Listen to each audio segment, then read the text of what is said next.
بینەران تشتê ciwan û serençerakêş li hemî Kurdistanê bi taybetî jî em dê behsê devera behdînankên ew e li demê cejnan de Musilman û Mesîhî û Êzidî qesda dust û hevalên xwe dikin cejna hevdû pîroz bikin. Li dev me jî mamosteyek heye ew jî ji Musilmanan ye em bijîn ji diyaneta Musilmanan ye lê ev rûke ew hatiye cejna hevalê xwe yê Mesîhî jî bo hindê cejna wî pîroz ketin. Mamosta ev demê te baş bîtin spas bû vê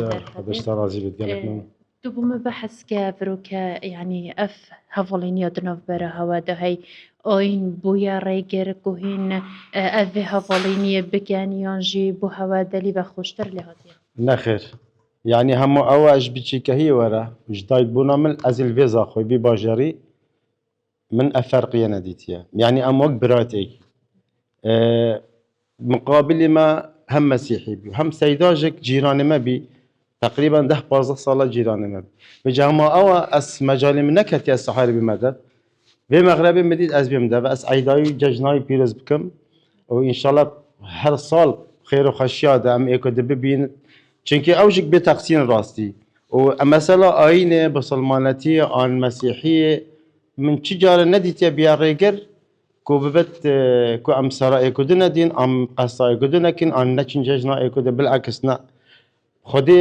أما تشون دف إيكودو كأنما أو بسلمان أو تهاد دف من كأنما يعني نصيحة تبيجي إسلام عن مسيحيين أما برات إيك بين بالعكس بخدي تازيا وتخشي ونخشي هذا أمل قالك بين